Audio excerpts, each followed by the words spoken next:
Welcome to the 2017 Best of Gaming thing for TWIOCH, because we're bad at naming things. So you name it in the comments what we should call our best of show. Everyone has a brand, but best of everyone uses. So let us know in the comments what you think we should call our best ofs. This is the best of 2017. It's some of our favorites of games that we've dug into.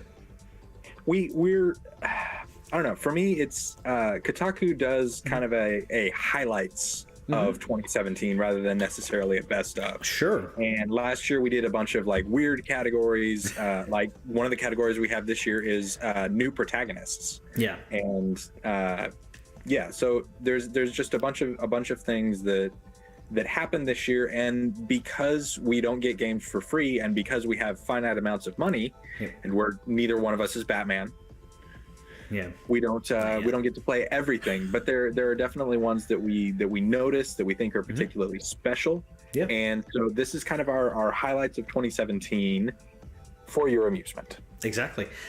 So we'll start off with short games. Again, this is a unique category, but sometimes games don't have to be that long to be fun and impactful. We're not going to put Call of Duty on these, even though we probably could. We wanted to put some of our favorites on here.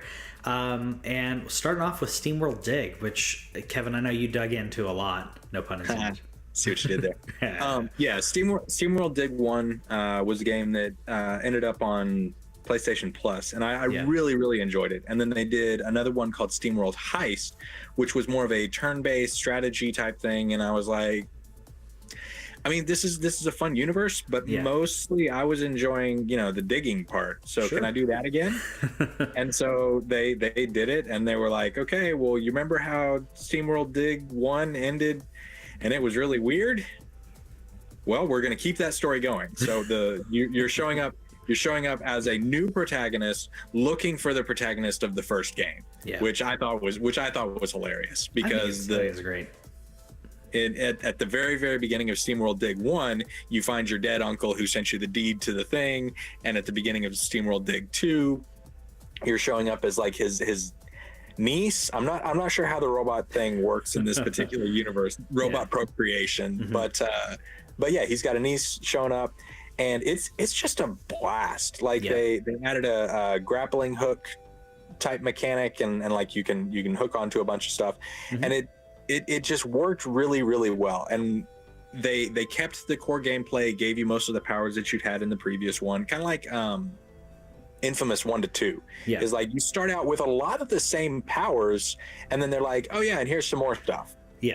And so SteamWorld Dig 2 was a fun, I would say probably 6 to 8 hours to complete. And like I wasn't seeking out everything, but I was exploring pretty intensely. And so I feel like I got a lot out of that game in the amount of time that I played it. And it was only $20, and that was pretty fantastic. That's not bad. And yeah, you played Oxenfree, which, how long did that take you to do a single run through?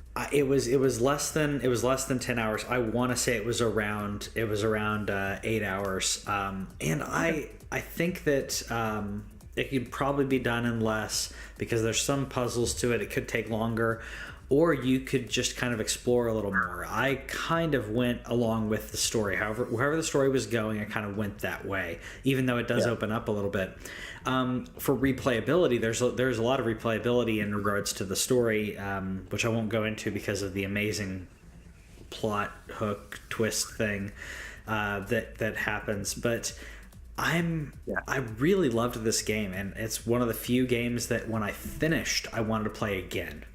And that's a hallmark of a great game, when the credits are rolling and I want to play it again. And especially Bloodborne and Dark Souls do a great job of this as well. You have the ending cinematics, and then boom, you're right back in, and that's basically how this one goes as well. Hellblade: Senua's Sacrifice I wanted to put on this list as well. I have not beaten it. I know that it's short. I've loved what I've played of it. And I think I'm going to put that on my list of games to stream in its entirety for people to be able to to kind of follow along in the storyline. And this AA game, it may be, I think, $40 or so, but it worked so well, and there were quite a few sales going on to get it for dirt cheap. And I think that, if you're willing to pay $10 or $12 to see a movie for 2 hours, I don't think, $10 to $20 to $30 is too much to ask for a game you're going to get 8 to 10 hours out of, in my opinion. That's like seeing 4 movies. And this is something that that has become much more, I guess, acceptable in recent years, because you had games like Firewatch and Unravel and games like that just had kind of, you can do it with a much smaller team. And Senua's Sacrifice was, I think, $40 or $30 when it came out. Yeah. And that's been on sale a couple of times too. And it's the idea that if you do the campaign well, it doesn't need to be, because like for me, and I know this is also the case for you, for me, like when it comes to games like Persona 5, that seems like a game that I would love to play, but I don't have 100 hours to dedicate to one game. The only like really massive single player or campaign games that I'm going to immediately plop down money on is going to be is the Souls games. Yeah, I will charge in there, and I will put 80 to 100 hours in that, but it's going to take me like 8 or 9 months to beat that game. Yeah, and I think that much time. Yeah, the way that I operate usually is I have a main game that I'm playing that I'm going to take, like you said, 6 to 8 months, maybe a year to beat in its entirety. And then you have other games that you can beat easier than that. Like Grand Theft Auto was my long play for a while, because I was like, there's so much to do in here. And I had other games I was playing kind of on the side. But you're right. If you look at games, if you're following games, if you're watching this, you're definitely someone who follows games closely. If you're picking up a new game and you know that another game is coming out, for instance, Red Dead Redemption 2, okay, if you know that's coming out very soon, do you want to pick up a game that you're going to have to sink 100 hours into to beat, knowing you're going to have to put it down? Or do you start going through your backlog a little bit, maybe play some Cuphead or replay a game that you love like Ocarina of Time, whatever your favorite is, Chrono Trigger or something. Chrono Trigger's on iPhone apparently. Cass told me that I needed to download it. But there's so many... Because they didn't mess up the graphics like they did with 6. Yeah, so that's what I've been told. So I think that there are games you could jump in. I could replay Ocarina in a couple weeks, beat and complete it before having to play a new game. So I think that a lot of us, either consciously or subconsciously, budget our time when it comes to this, and I think that.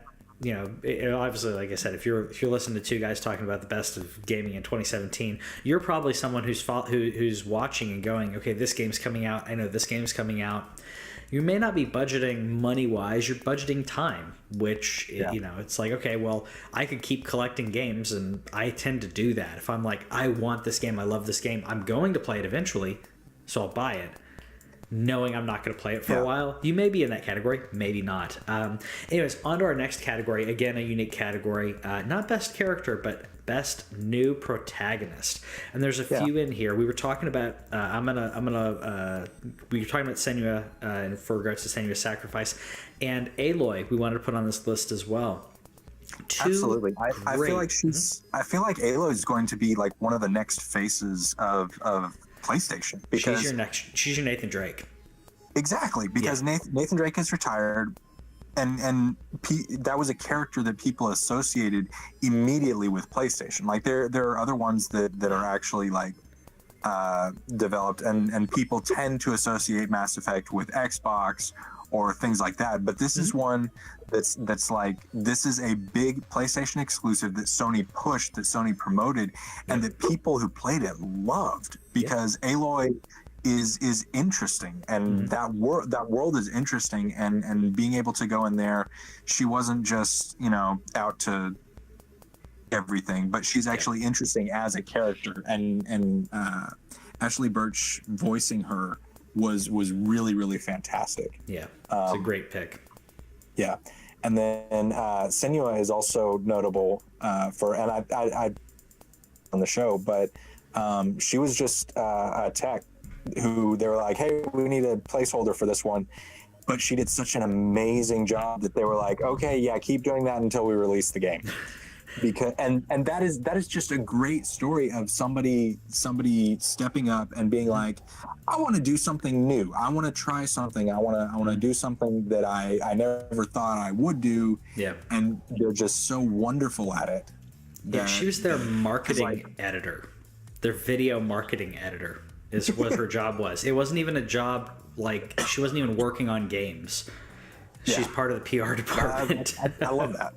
It's great. It's fantastic. And then the last new protagonist that we have is sort of based on a real person, but mostly not. And that's William Adams from Neo. And William Adams is the name of a real person who sailed from England to Japan, and he's credited as the first Englishman to go to Japan and be like, hey, Portugal's not the only country that exists over there, and they don't have all the power.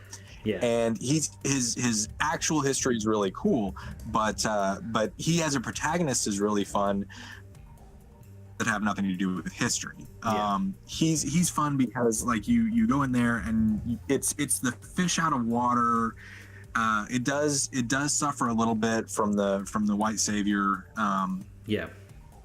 Which is a trope that's not great, but it is somewhat redeemed by the fact that he actually did do that in real life. Yeah. That makes it a little easier for me to follow. Well, I like the, for Neo as well, what they follow. I mean, it's an amazing historical what's the term for that? It's the term where in the future you kind of rewrite history. Historical anyways, I can't remember the term for it now. But it's a retelling of people that happen to be in Japan at the same time or around the same time, that and embellishing it to make it a tall tale. Almost like the Johnny Appleseed kind of situation. Yeah. And then you actually have, Ieyasu and Nobunaga and like the historical people who were actually doing things. Okay, roughly 200 years separated, but still, you throw all those together because they're interesting characters, and then you throw the magic and the familiars in there, and it's just a lot of fun. And then William Adams himself is interesting because he's like, he has his objective, but he's also seeing the culture of Japan as someone who is almost completely removed from it, and so his concepts of what is right, what should happen, things like that were interesting to me. And because I love Japanese culture, and so I was already familiar with a lot of this, but it's fun to see it through William Adams' eyes as he explores this. And that kind of rolls into our next category, which is story. And the story of Neo is fantastic. Like you said, they mashed up a bunch of historical characters together, including some that definitely never met and some that, were only tangentially related. And I don't even know if Edward Kelly ever went to Japan. I don't remember offhand about that. I mean, and I knew who Edward Kelly was before that, and immediately when he pops up, I'm like, that's a crazy deep cut. I mean, that's not even an easy one like Aleister Crowley that people may be familiar with. Right. That's kind of a deep cut, but that's what to me showed that they went deep within Japanese culture, and a tiny bit of English, but most of Japanese culture. And I think that the beauty and how they embellished everything to is beautiful. It's almost the way I look at the King Arthur kind of tales of knights, which is nowhere near what it was like. And that's what Neo is to Japanese culture. Yes, it does have the fish out of water white protagonist coming in and what's the Last Samurai kind of situation to it. But I think that the game is so well done and the story is so good that it doesn't really matter in that case.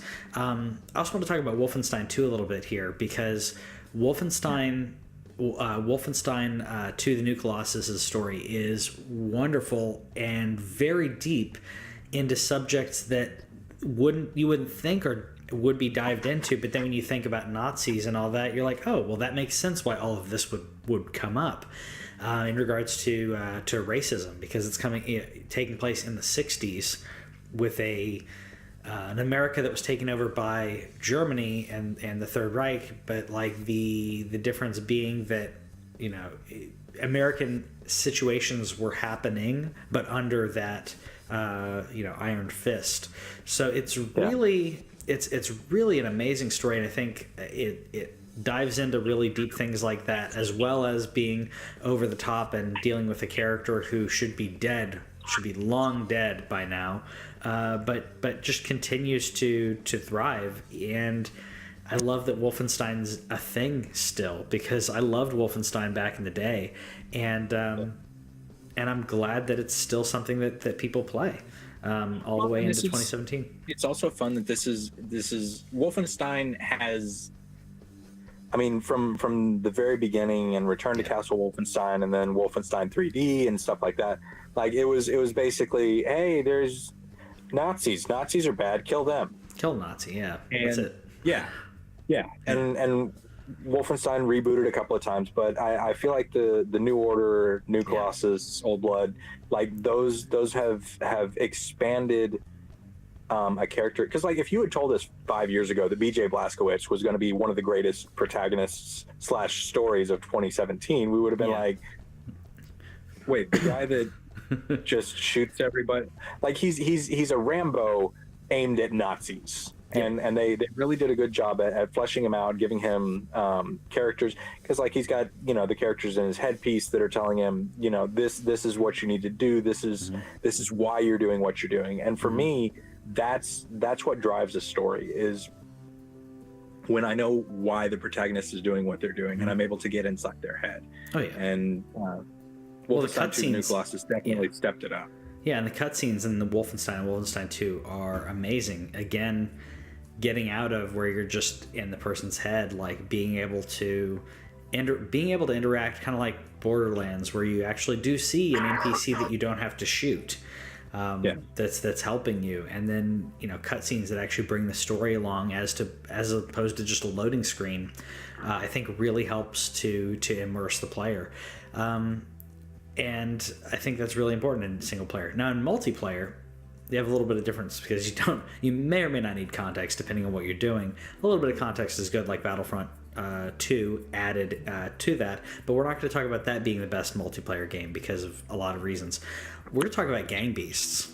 Yeah, I've been waiting for this for a long time, because I saw it on Steam, and I got to play it. I got to play it with some people probably about a year and a half ago, and I immediately went on and I was like, "Is this one coming to PlayStation?" And they were like, "Yeah, we'd like to put it on PlayStation someday." And I was like, "I hope you do," and they did, and I'm really excited about that, because Gang Beasts is just. It's one of those games that's just really fun, especially the first like times you play it, because I've actually reached a point where I can kind of control it, and so I do win more consistently than other people, but sometimes I just get stuck in a billboard and then fall off. I mean, these things happen. Oh sure. But yeah, Gang Beasts is a lot of fun, and they have like they have Rick and Morty, and they have luchadors that are, you know, just the fun characters, the fun environments. And the first time that you get knocked off the top of a truck by a billboard that's coming by is just a wonderful moment to watch happen to somebody else, because we all have the same reaction of, oh, okay, that's a thing. And so sudden. And it's a lot of fun too, because the characters look so goofy, and you can't really be mad at somebody for defeating you in that game. And it's a lot of fun to watch people play, and the more people, the more fun it is. So yeah, that was a lot of fun. And then you were talking about PUBG and Fortnite earlier on the regular show, and how that kind of took over everything. Yeah, I mean, it's we mentioned on the news that Battle Royale is going to we think Battle Royale will be the new Horde mode, and so many games are going to adopt it. Kevin's prediction is 3 games that in 2018 will adopt a Battle Royale mode, it's easy to program for. Shouldn't be a full priced game, PUBG, with one map, but Fortnite and others, I think Fortnite obviously jumped on it and made their own version of it, and if you have it makes it really quick, easy, and I think for a free version of a game, I think it's amazing. I think that I agree, more companies are probably going to do this, but the multiplayer aspect of that has been amazing for people to play these games, to play that game, and they may or may not have picked it up had it not been for either PUBG's beta, because that's really why a lot of people played it, because it was free. Now Fortnite being free. Fortnite Battle Royale, that is. So I think that it's rethinking how multiplayer is going. Mm-hmm. Yeah, I also think that one of the genius things about PUBG, because there had been like massive, a whole bunch of people versus a whole bunch of people, but one of the brilliant things about PUBG is that when you die, you just go find a new game. Yeah. You don't have to sit there and wait while everybody else kills everybody else. Yeah. And so for the people who survive, and it's the same as gang beasts, like to stand in one place is a legitimate strategy in gang beasts, because it's hard to survive. And in PUBG, it's about building your arsenal and having as many weapons as possible or whatever, but there's also the rising tension as you survive longer and longer, and it doesn't necessarily have to be this big super chaotic thing. It's the tension that your game could end at any moment, and it's just something that really digs into the psyche of why we love to play. And so props to them for all that. I agree. On to the biggest disappointment of 2017, and I think there were things we could talk about here, but I think that this takes the cake hands down. Mass Effect Andromeda.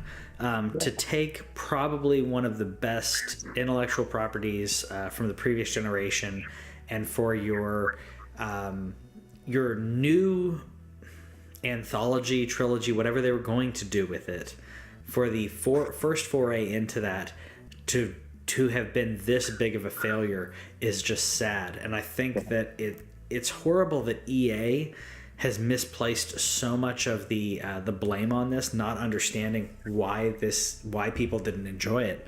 I'm hoping that they'll learn, because there's enough people out there who've written amazing editorials as to why this was a failure.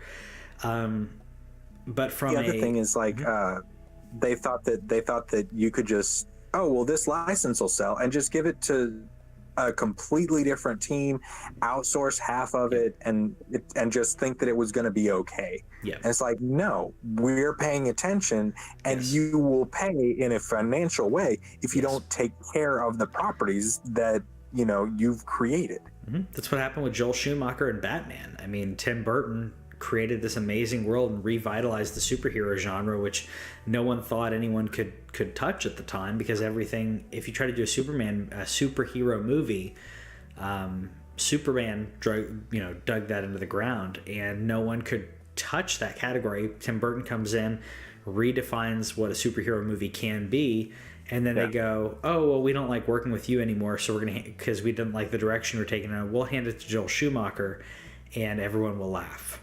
And not in a good way. I mean, it's the same thing. They drove that genre back into the ground because they weren't caring for the intellectual property. Now I'm amazed.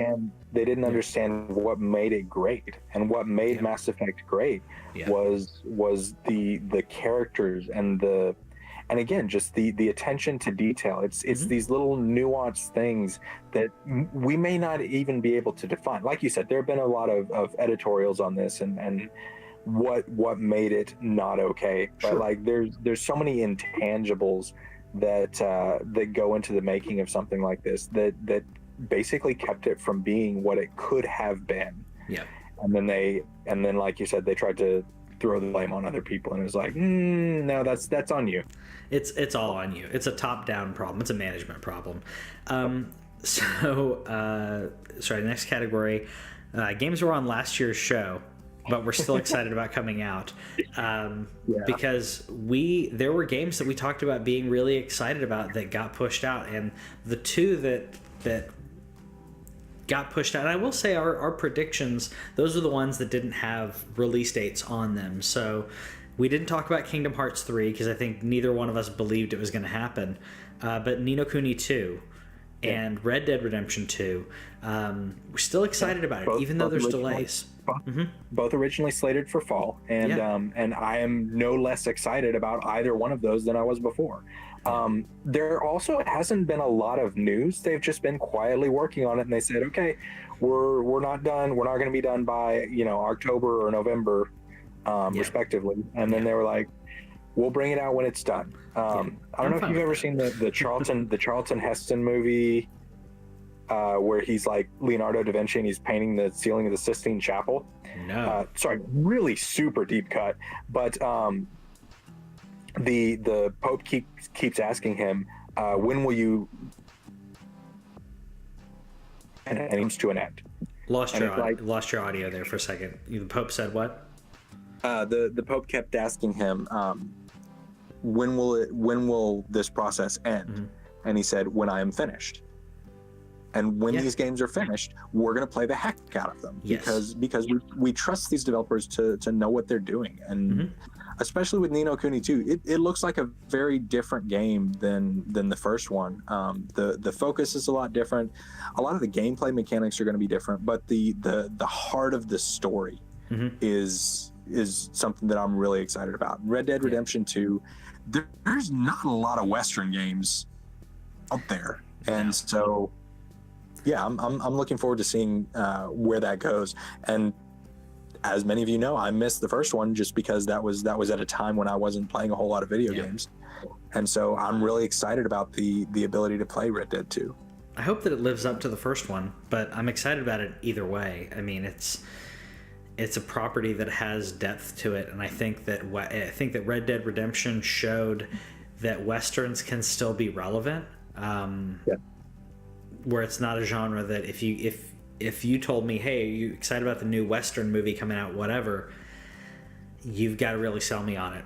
I mean, you really got to sell me on it, because other than that, I'm like, I'm not that really interested in it. I am now that I know. Actually, are the Coens are the Coens directing it? Yeah. Okay, no, I'll pass. Yeah, I think there's been a couple that came out recently, or there's one that's about to come out that I'm not sold on, because I don't have a big hook. Like you said, are the Coens doing it? Is this Quentin Tarantino? What's the writer? What's the edge? What's the why should I care about it? I'm now more interested in it because I know more about the history of Westerns in Hollywood and how that defined how we think Western it was in the West, and how it's nowhere near like it was. But I'm I guess that doesn't make me want to watch something, watch a Western. It's just kind of interesting to me. So let's move on to most anticipated for this year. So we've got quite a few that we wanted to talk about on here, but there's a lot of great stuff coming out in 2018 to be excited about, and unfortunately, it's lacking some Nintendo in here, but I think Nintendo will be coming out. I think Nintendo will be coming out with some good stuff. And we have some predictions for that later, but these are ones. These are anticipated games that we either have a date for or we feel fairly certain are going to come out in 2018. Monster Hunter is coming out in just a couple of weeks. Monster Hunter World, and I'm excited about that one because like Monster Hunter is a series that I feel like it should work for me, and I've enjoyed the time that I put into it. And because they've done so many betas, another one I forgot to put this in the notes, but they're apparently going to have one more, I think, next weekend for it. Oh, really? I'm like I don't even want to play the demos or betas anymore. I'm like, I played it, I want to keep playing it, just give me the game. So I'm stoked about Monster Hunter World, and that's the idea of playing that on a console. Handheld is cool and everything, but like Monster Hunter is a beautiful and well-designed world, and you don't get the same sense of awe when you see these giant monsters, on this little tiny itty-bitty 3DS screen. No, you're exactly right. So I'm really looking forward to that, and also having, playing as Aloy and having my Watcher run around, because both of those are awesome. I think it makes it really cool and really unique that that Aloy will be on there. I told my nephew about it. If he gets excited about it, I may gift this game to him on PlayStation, because I'm wanting to play more games with him online, and I think this would be one that he may really like. I don't know how, because they have another demo coming out. I'll have to send me if you didn't write it down, I don't see it on here, but let me know when that demo is, because I'll let him know. If he gets excited about it, I may gift this game to him, so that way he can play with us. Because he's 10, he's playing a lot more online, and I think this would be a really fun one for him that he didn't know about it. And when I told him, he was like, "Oh, that sounds cool." So I'll have to have him download the demo. And Far Cry 5 is going to be coming out soon as well. Before we get into that, the final the final beta for Monster Hunter World is going to be January 18th through the 21st. 18th through the 21st. Okay, cool. So yeah, that's definitely gonna be a time. If you're not sure if that's your thing, then that's gonna be the time to do it. To jump in. Don't be worried about the time. It has like a timer. That's just for like the mission. You jump in. You got 20 minutes or so to do the mission. You can select a mission, go do it, and be like, you know what, I've got to wrap this up, or I don't think I'll be able to complete the mission in time. You can go back and still save your stuff. I think there's more exploration. The time limit makes it seem daunting, but I promise you, it's a lot of fun. Far Cry 5 has no time limit that we know of. Yeah, and that's a series that's been consistently great. I didn't enjoy Primal as much. But Far Cry 3, Far Cry 4 were really fantastic games. I know you like the old ones too. But I've really enjoyed the direction that they go, and for me, Far Cry is kind of the perfect version of the Ubisoft, explore the whole territory and everything. Because I love stealthing, and I love stealthing through an entire world and just killing everybody. Yeah. I'm really looking forward to this one, and finding all the animals that I can kill and skin and harvest, and I'm hoping there's some kind of like drug trip induced secondary story thing, because that was a lot of fun in both 3 and 4. So that was fun. They may throw it in there. It's become its thing. We talked about Red Dead 2 already. That's definitely on our most anticipated, but also Spider-Man, which I think they're referring to as Marvel's Spider-Man now.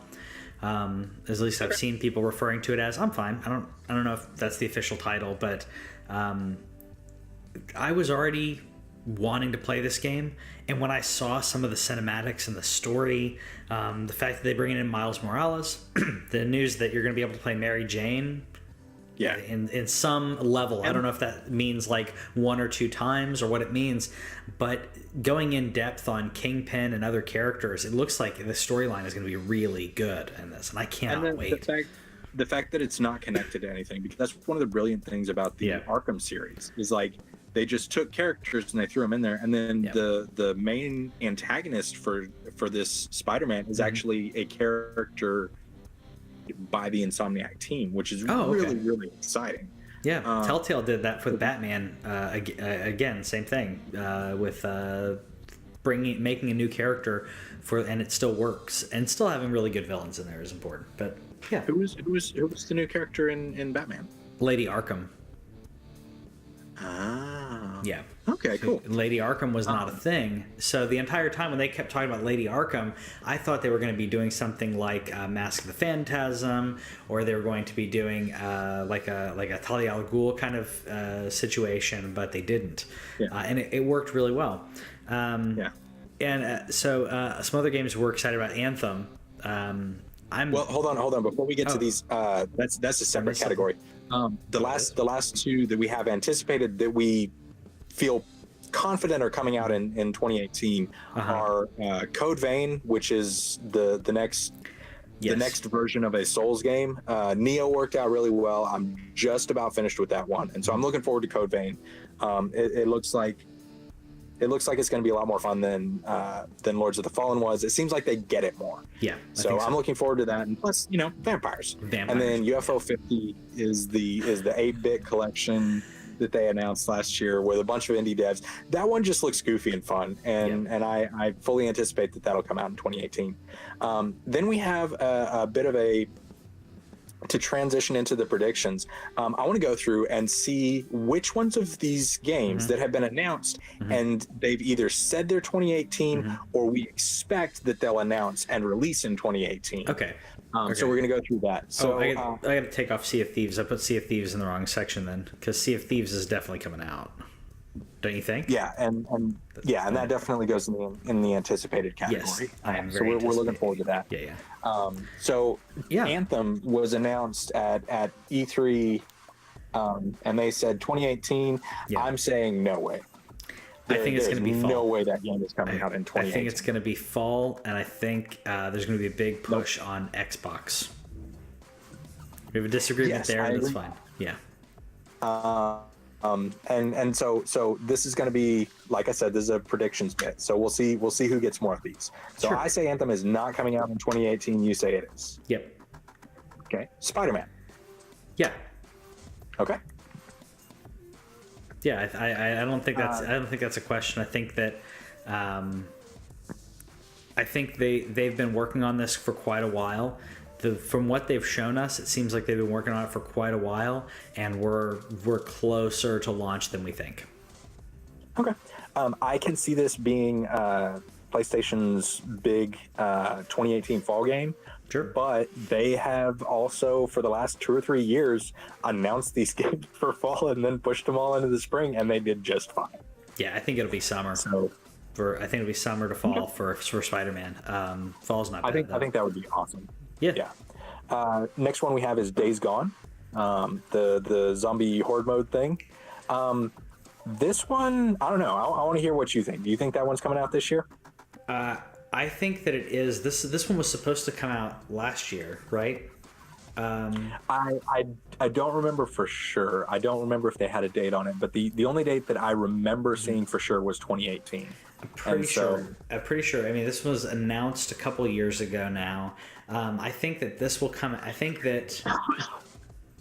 it may get pushed, but if it does, you're going to see a similar situation to a Fortnite Battle Royale, where they put a free or beta version of it out before the game comes out to get people hyped about it, and to also figure out some balancing on it. And I mean a deep demo, not a weekend demo, like at least a week, maybe 2 weeks, maybe a continual demo or a free version like Fortnite Battle Royale. If it does get delayed, I think that will translate well to it, but there's a chance it could get pushed. I'm not 100% sure though. Last of Us 2. I think it. Okay, but we have to make official predictions. Days Gone coming out in 2018. I say yes. I say yes. I mean, that was my caveat of like, if it does get delayed, that's what they're going to do. But I think it's going to come out. Last of Us 2 though, I don't think will come out. No, I think that'll be 2019, and again, take as long as you need, give it to us when it's finished. Yeah. So, Assassin's Creed Next, as you've labeled it. Assassin's Creed : Next. Nope. Because they took time off, and it would be easy for them to jump back into an annual release cycle. But considering how well their year off turned out, I really think that this could become a semi-annual game, kind of like they do with Far Cry, and absolutely be perfectly fine. And I want them to take the time. Kevin Redbeard is the biggest Assassin's Creed fan I know, and he loves this one, and he appreciates the time off. Cass has enjoyed the time off. I really enjoyed Origins. I actually borrowed Cass's copy, and I played it for a couple hours. I'm gonna buy it. Yeah, and I've had it on my wish list. Assassin's Creed on my wish list, so I've gotten like 3 and Black Flag and Syndicate. And I was like, nope, this isn't for me. But Origins is for me. I love the heck out of that. Yeah, I think it works. I'm glad that you're back on the Assassin's Creed bandwagon. Not necessarily Kool-Aid or anything. I'm not back on it because I've been trying to get on the bandwagon for a long, like I said, since 3. Yeah. And I just couldn't do it. Yeah. But, See, I've been on it no, from the beginning, but yeah. Kingdom Hearts 3. Yeah. I don't think it's going to come out. No. I don't think so either. Kingdom Hearts 3 is one of those that like it's become kind of the Final Fantasy 13 verses and 15 situation that they just kind of show some stuff and then they disappear. I think that with the Pixar inclusions, I think that they're going to want to take some extra time on those because those are a very different art style, and I think that to manage to put those into the same engine, again, we haven't seen anything from that in a while, so I think that that'll probably be announced and then bumped into next year. Yeah, is what I think is going to happen. I can see that. I would love for it to come out. For this to be the game for Christmas, I would absolutely love that. I don't think it's going to happen. Same. Yeah, I think it'll be announced for fall or for winter and a holiday, whatever, and then it won't happen. Ori 2, I think it'll come out.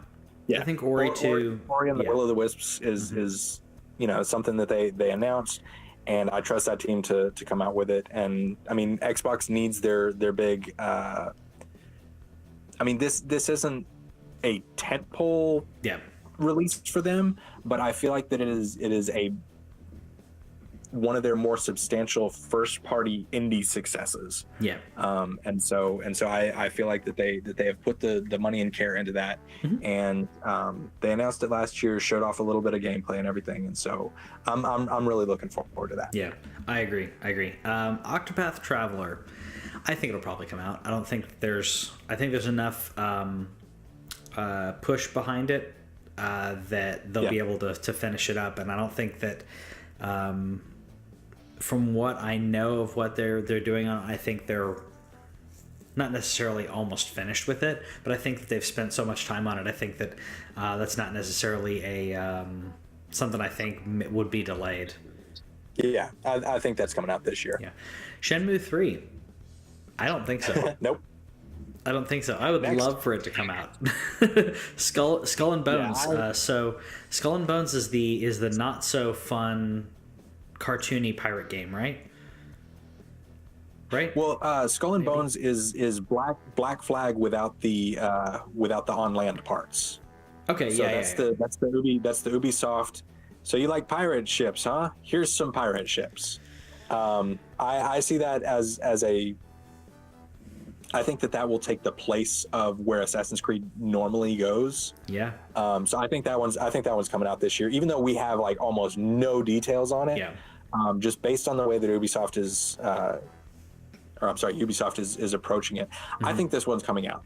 If you have that game and you let me manage my crew and you let me upgrade my ship and I get to go around and be a pirate, that sounds fantastic. That sounds amazing, because that's probably my favorite parts of Black Flag. As long as you let me board the other ship as well. Like, I don't want to just pilot the ship. I want to play a character who's steering a ship or have someone else steer the ship. I'm excited about that. Depending on how deep it goes, we'll see. State of Decay 2. What do you think? I think it'll come out. Yes. There's not a whole lot of news as far as Xbox exclusives that are announced or coming out or whatever. And the only thing we've ever had is a vague 2018. Like, we don't even have a spring, summer, winter, or whatever. It's just State of Decay 2.